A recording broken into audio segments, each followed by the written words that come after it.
The Why Me Project, an exclusive presentation of Faith Strong Today.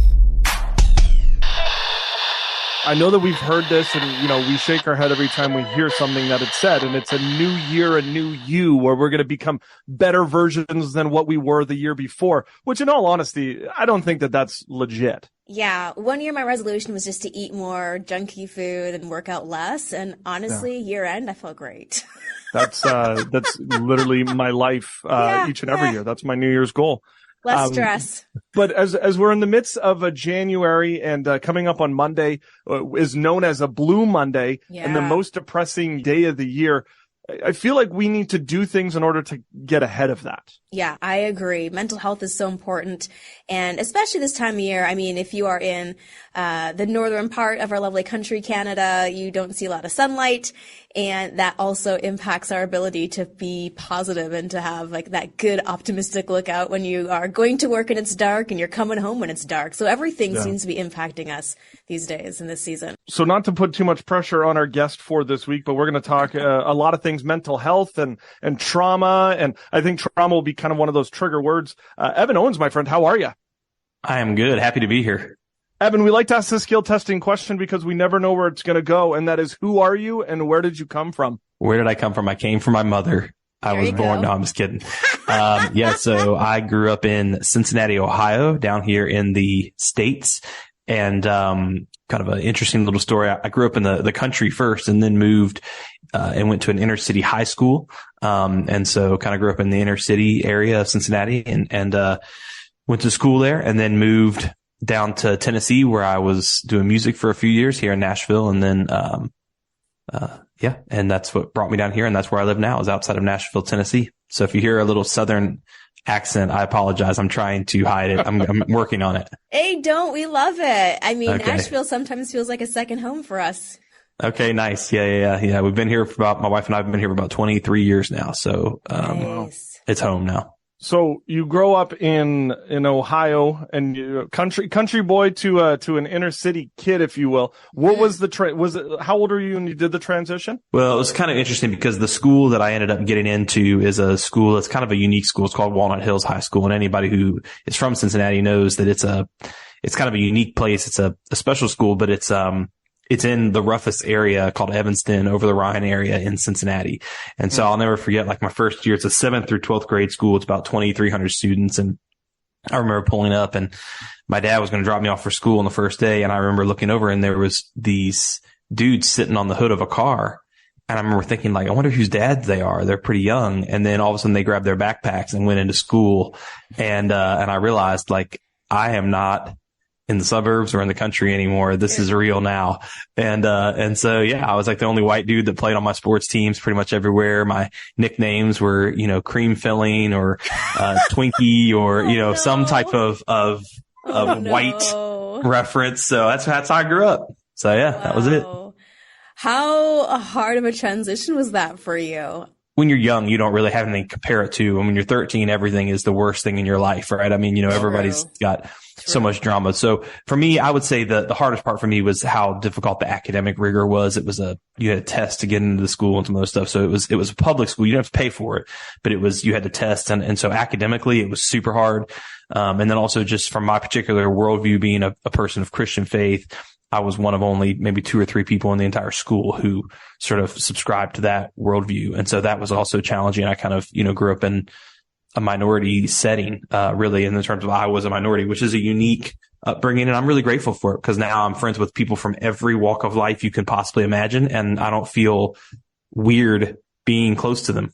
It's kind of like I'm used to having people from every possible background around me. And I feel best when I'm in that setting. You had brought up the word faith. Was faith always a part of your journey? Yeah, it was. I grew up in a home where that was valued and taught well. And I think for me, I sort of shifted, I think, from a place where I really had to fight to hold on to it for many years of my life because every professor, every teacher, every friend didn't subscribe to the same worldview I had. And so then having to transition over to, going to a Christian college was quite of a Southern Baptist white Christian college at that, predominantly white. I mean, that was like, I walked onto campus the first day and I was like, where am I? And so that was actually almost a more intense culture shock than going to high school was, to be honest with you. It's interesting because I went to a private Christian school, and since, faith was taught in school, everyone around you is a Christian. It was more about conforming.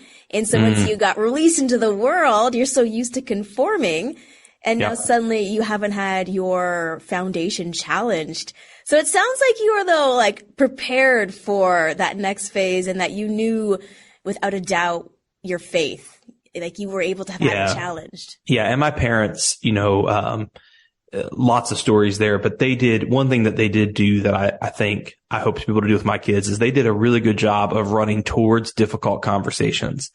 And so there was always a debrief every day after school of what were you taught? What did you learn? Who challenged you? How were you challenged? How can we help you? How can we support you? And they were never afraid to, there's a lot of conversations that I have with people now. And it's like, well, my parents, never really talked to me about fill in the blank. And I think my parents always ran towards difficult conversations. And, I think I learned something from that too, that now helps me in the work that I do today, is I'm not afraid to talk about things that normally people don't want to talk about. And so I think I learned that from them growing up. So you're in the midst of this Christian college. What was your goal? Was the goal to be a pastor? Where did you see the next step?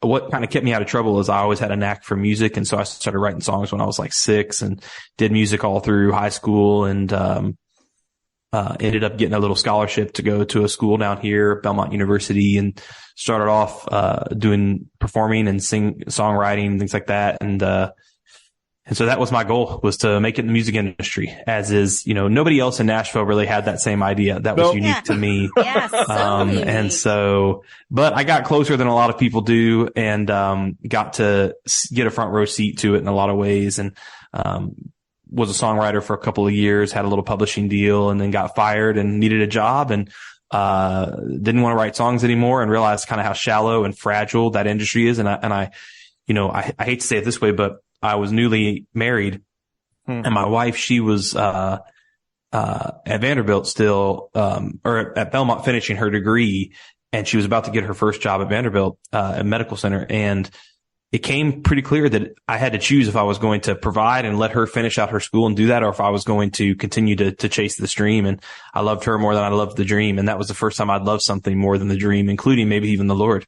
And so, I think for me, really starting to pursue her, and her being the thing that I wanted to be happy and to be, that was a big shift for me in my life. And I don't miss it. I still do music for fun. I still play. I still write songs every now and then, but I don't have any regrets about that. It was good.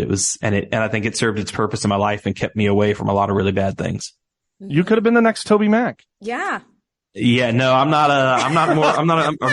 can't rap, and I don't look near as cool as he does. I look older than he is, and he's 30 years older than me, so 20 years older. So. It's true. Hey, he just does not age. Yeah, he does not age. It's amazing. So there you are. You're in Nashville. You have a lady in your life who you love, and you had mentioned that you were pursuing her love, and you talked about maybe more so than God's love. Was there a faith shift around that time where you're going through a new love, new career? How was that transition for you?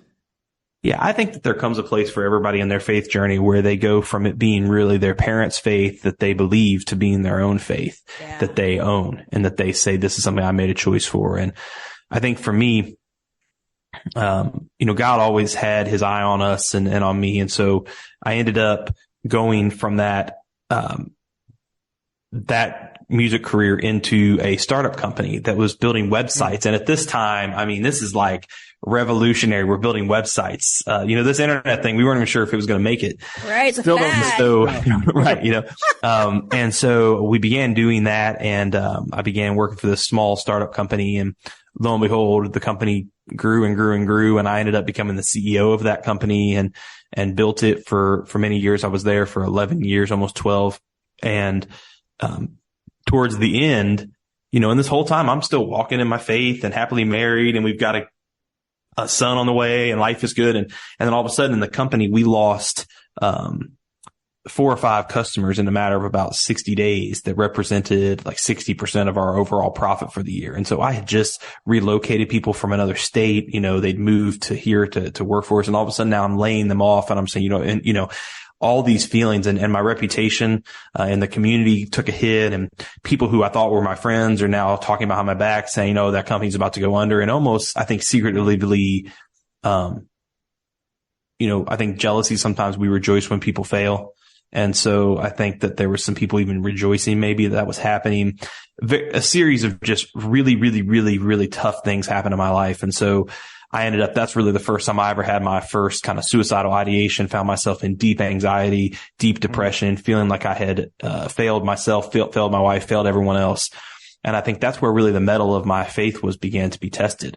And I think for me, there was this thing where I had kind of clung to my roots of faith, which I'm so grateful for, but then simultaneously had started to put my faith in my marriage, put my faith in my career, put my faith in my health, put my faith in my money, put my faith in all these other things. And all of a sudden, when those things started to be pulled out from underneath me, I realized that there was a gap, there was a lack of empowerment and a lack of trust, that I really did not trust my Father to provide for me. I didn't really trust, not my physical father, but my heavenly Father. And so for me, that was really the next awakening of my faith, happened during that time period. And I see now how that, the worst days actually was a new beginning for me in my life in many ways. The year of this happening is about when? 2010, 2011, something like that. Maybe 12. I'd have to look at the exact time, is really when things started to turn in like 12. And by 13, things were pretty tough. Yeah. And so 13, 14 are kind of the worst years of my life, but turned out to be some of the best.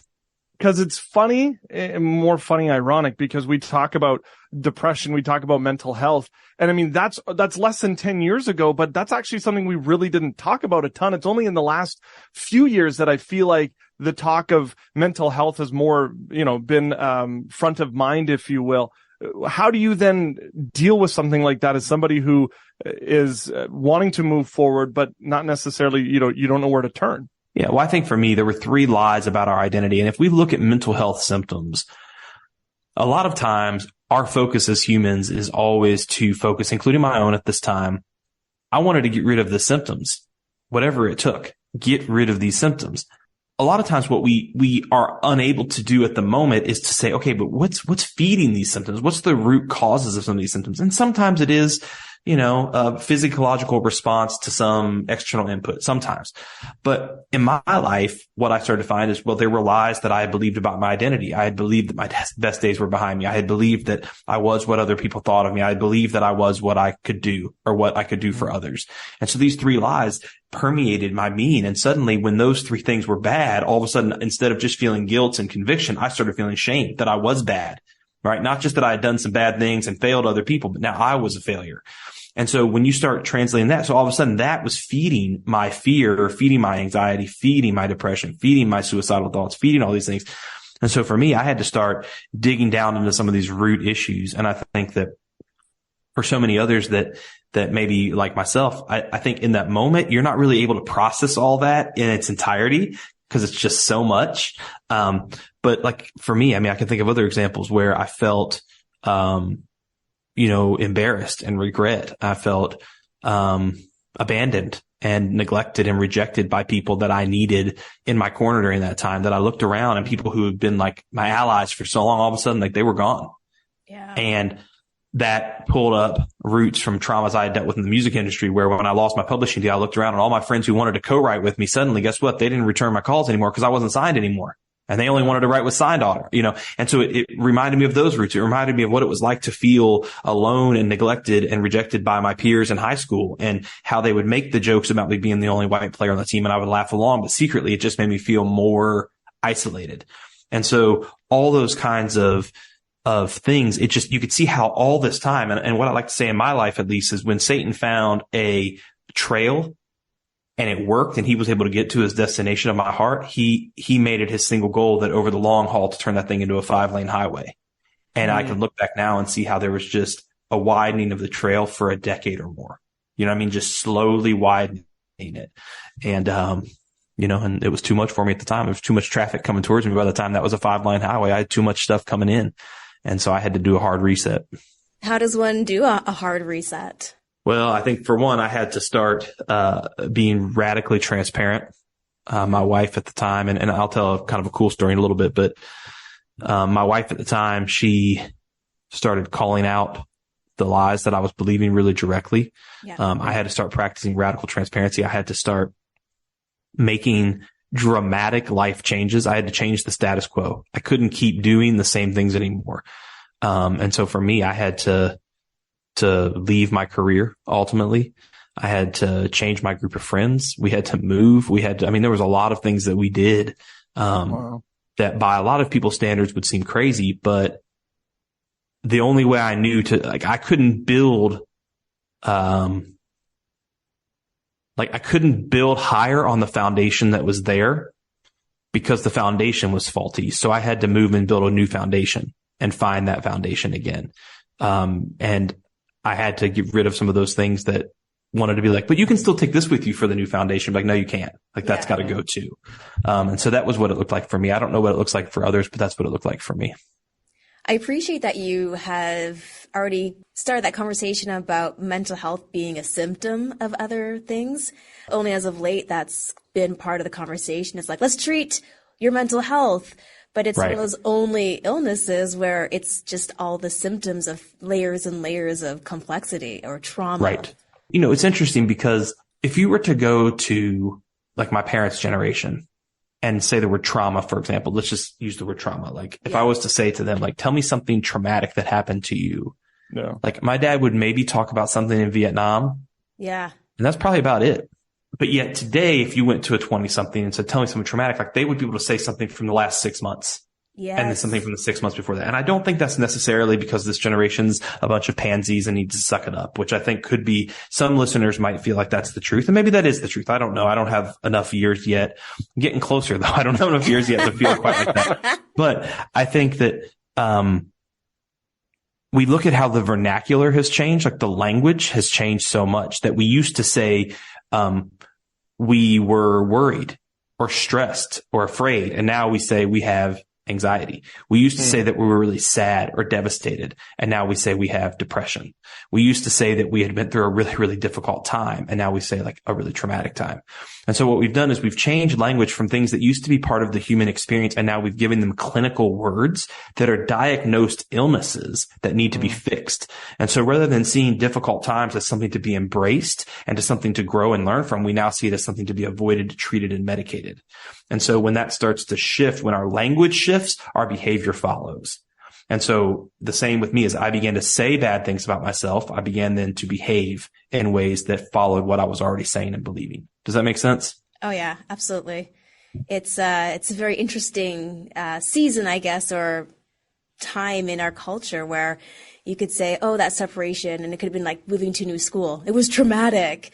Maybe it was, but maybe it was just a different thing to experience that you had to shift. And I think that's so good. And I think, again, that doesn't mean we downplay, because there are those things that we probably mislabel as trauma. And on the flip side, there's probably things that truly are traumatic that we also, it's kind of funny. We're quick to label things that probably aren't that bad as really bad. And the things that actually are bad, we probably relabel as something not that bad. Yeah. So it's like, oh, my dad wasn't abusive. He just drank a lot. Yeah. Or like, fill in the blank. Like it's just these this supplemental language that makes it a little less horrific. Yeah. And I think in our life, even like at the time, I don't think that I would have said that what I was going through was traumatic.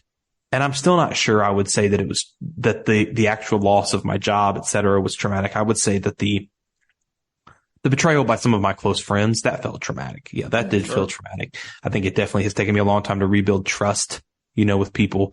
And even now still, anytime I feel like somebody lets me down, I'm quick to like, I don't trust that people, I that's my reflex. So I work on that. That's something I constantly work on.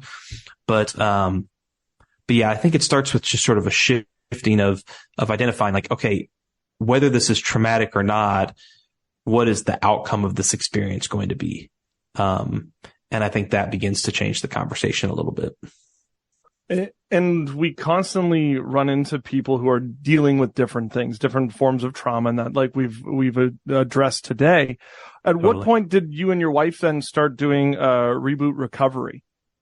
Well, that's the crazy part of the story. So she went to go work for the Department of Defense, initially working with the active duty military population here in the States. And she was one of the team brought in to build the first of its kind traumatic brain injury clinic on a military base, which is her career, is quite legendary and quite sort of, like intimidating, to most folks. So, I mean, like, so for example, she was doing these return to duty examinations where a person who had been injured would have to go through simulated combat experiences to see how they responded. So she's out there and there's like people running out of buildings in Arabic and there's Humvees flipping over and there's fake explosions and they're being dropped off in the middle of the woods. And she's doing all this with them.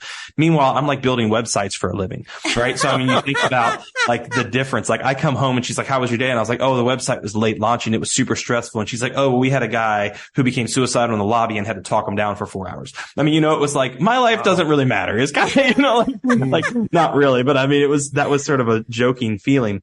And so, the hilarious part about the story that I think God and his timing. So we began inviting people into our home in 2011. And so while we're having these conversations about faith and trauma. And so while my personal life is entering a season of chaos and trauma and depression and anxiety, all these other things, I'm now surrounding myself and absorbing more content about this subject than I've ever thought I would possibly absorb. Mm-hmm. But I had this bug, this like infection to learn everything I could about it. And I think also the military appealed to me because guess where I was? I was back being a strange civilian in a room full of people in uniform. And so I was back to being the minority in the room. I was back to being the person that felt out of place. And that in feeling out of place, I felt more in place. And so, yeah, so we started doing that. And so simultaneously, the way I like to describe it is there was like a baby bird complex going on where I was like the mama bird and I was chewing up all this information and then sharing it during these weekly meetings in our home. And I was just like chewing it up and spitting it back out kind of thing.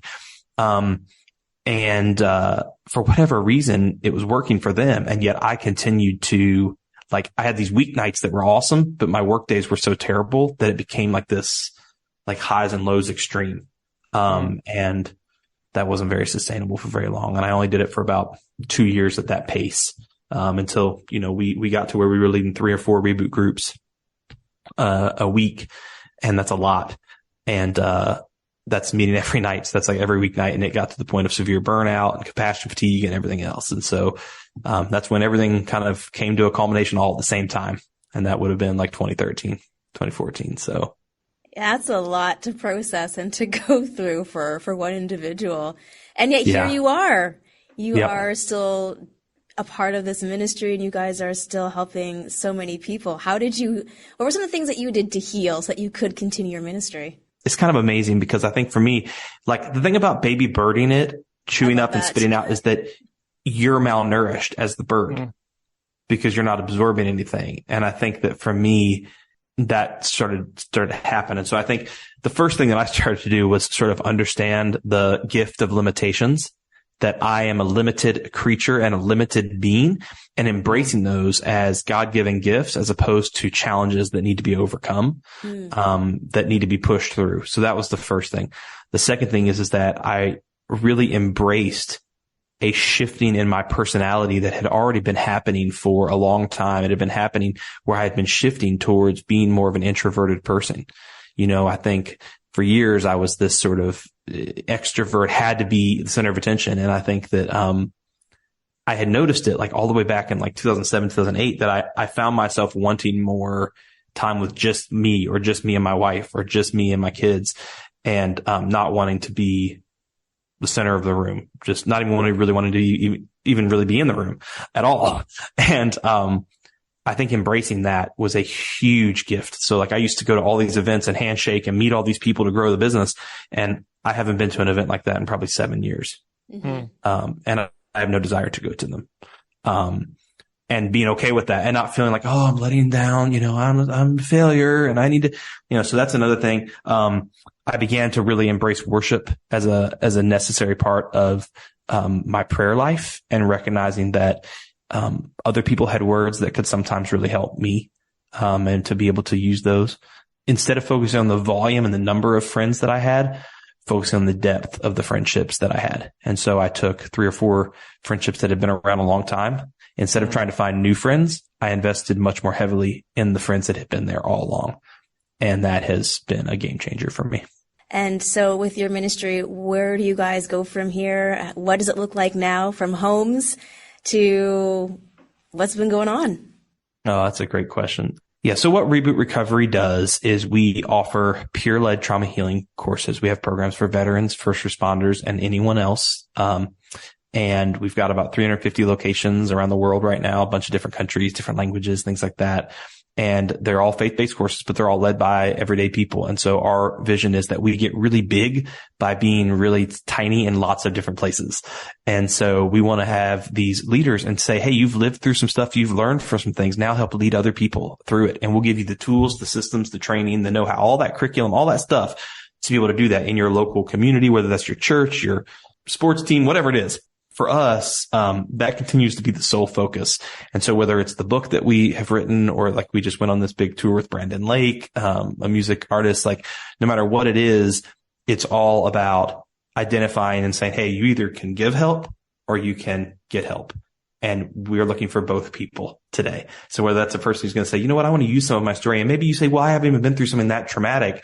Right. Okay. So then God's given you a life of stability. Can you share that stability with somebody else who doesn't have a life of stability, who's had a life of chaos and earthquake after tornado, after fire, after, hurricane? So we equip those people, we call them up, and that's our focus, and it's going to remain our focus. We only do one thing, which is peer-led trauma healing courses, and we're not going to change that. And so our vision is to, by 2025, to have 50,000 people have gone through our courses. Right now we're at about 18,000. So we got a long ways to go. But we are constantly looking, saying, hey, if you need help, we're here for you. And our courses are truly life changing. And, they changed my life as I was going through them in real time. So I can speak to that. And of course, you guys are doing all this. And as you had mentioned as well, Healing What's Hidden, a practical guide to overcoming trauma. You guys wrote a book. And of course, because you guys aren't doing enough already, what has the response been for people? I mean, yes, going through the course, but then now being able to pick up your book. Yeah, well, my mom thinks it's great. I think she's the only one that's read it so far. No, I'm kidding. It's all that matters. Yeah.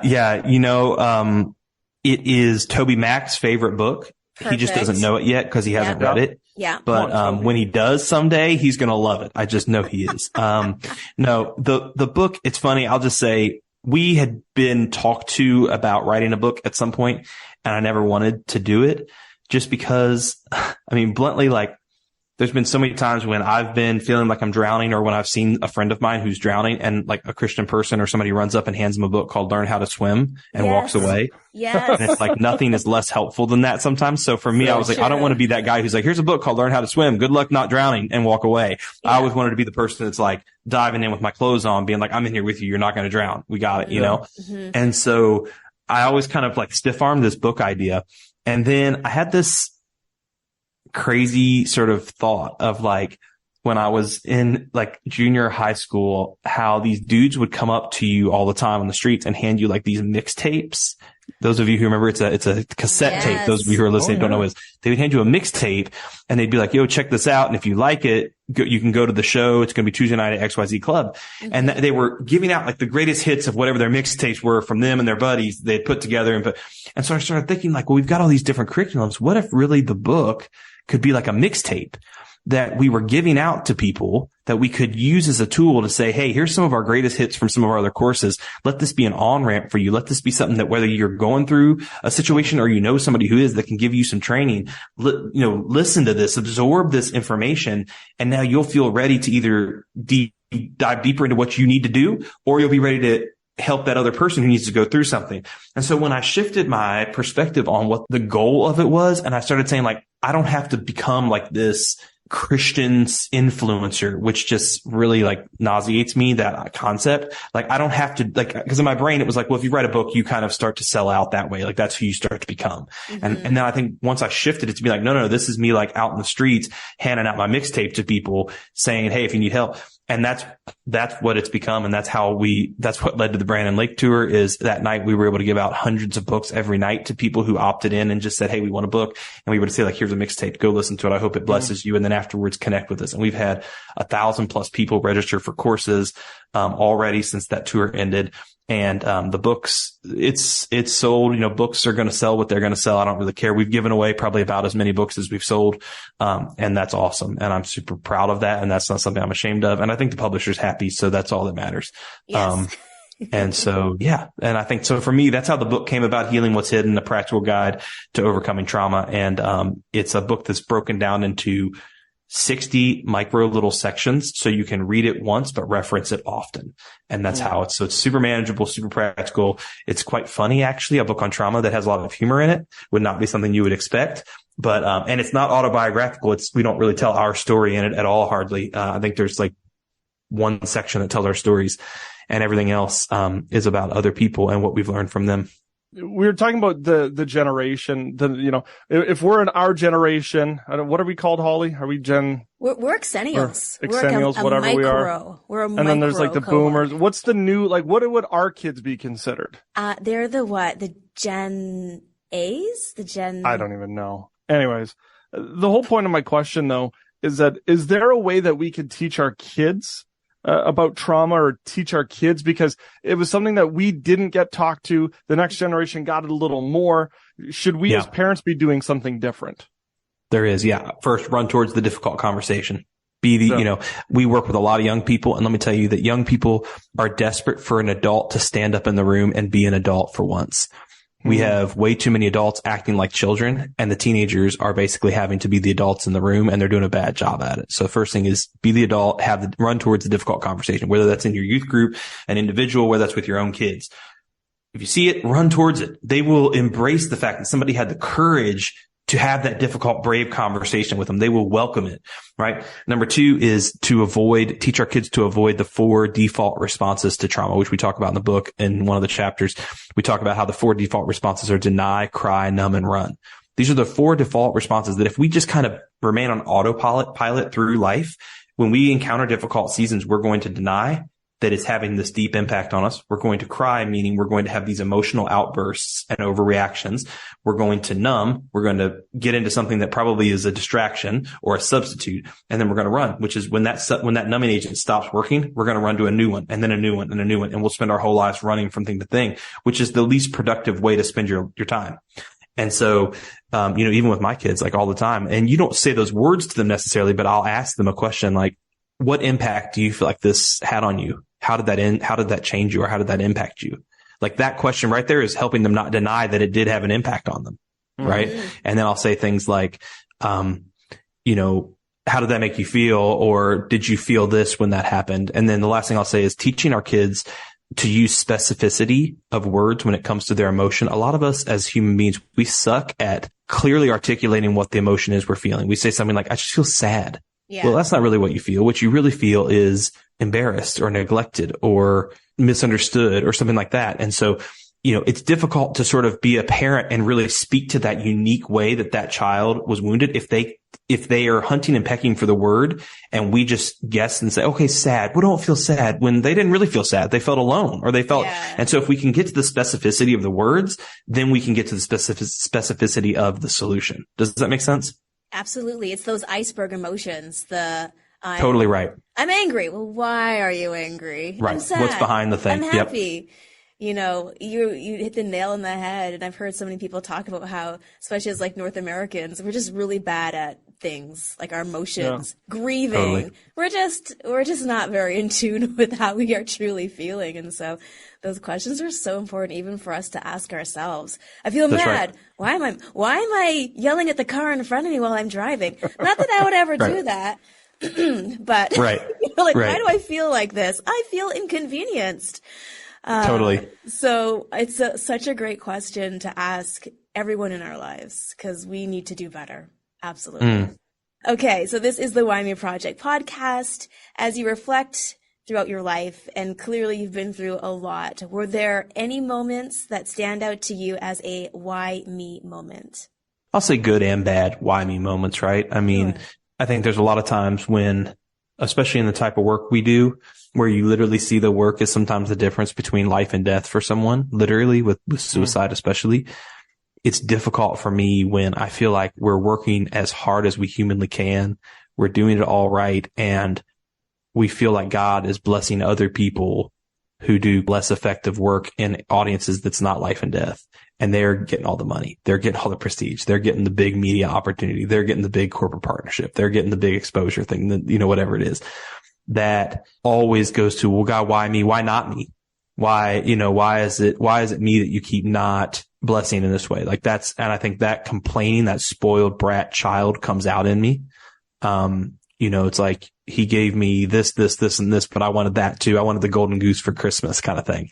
Yeah. And so I think that's one thing. And then the positive, there's very few stories where God takes two civilian people and says, I'm going to make you missionaries to the military community, and you're going to go and live right outside of a military base, and God's going to open doors for you where you're going to, literally end up reaching and speaking to thousands and thousands and thousands of combat veterans, and you never deployed. Most people, it's a non-starter. You wouldn't even think that you could possibly have those conversations.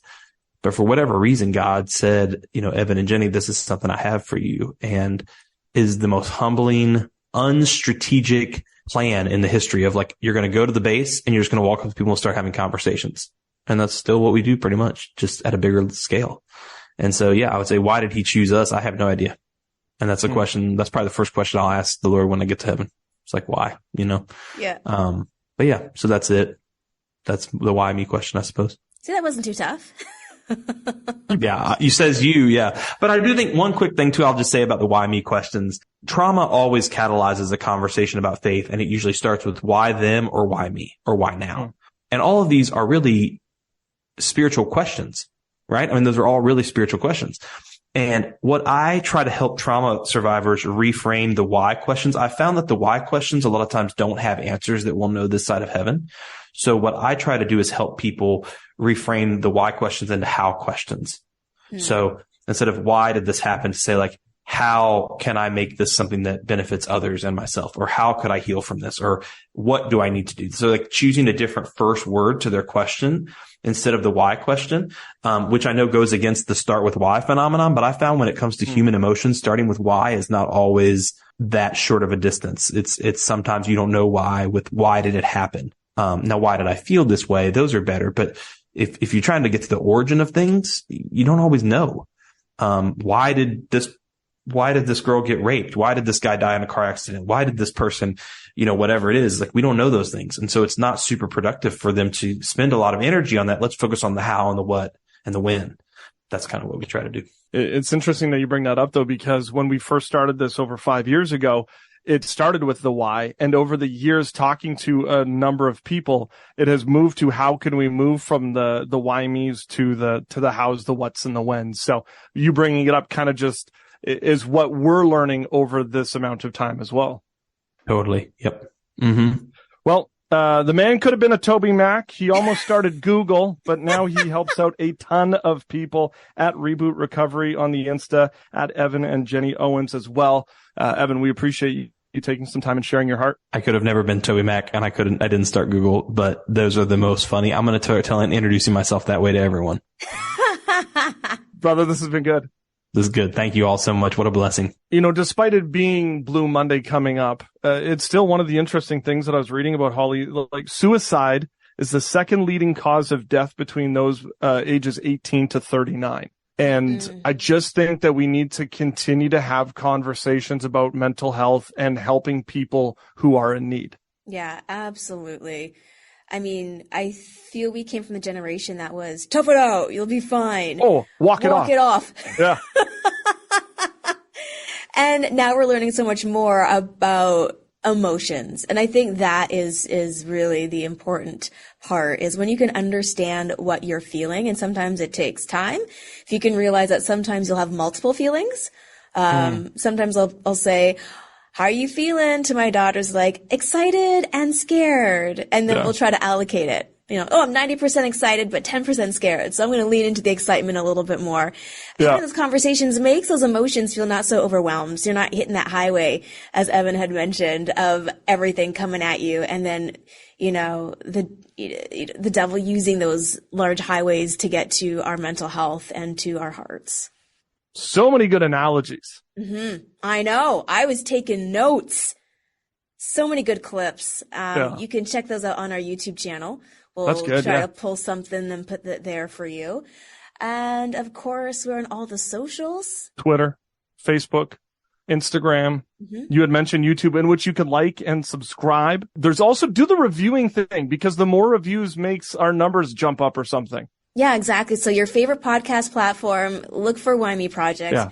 Even if you're listening via the radio, just download the episodes and help us as we continue to spread the word with our guests' incredible stories.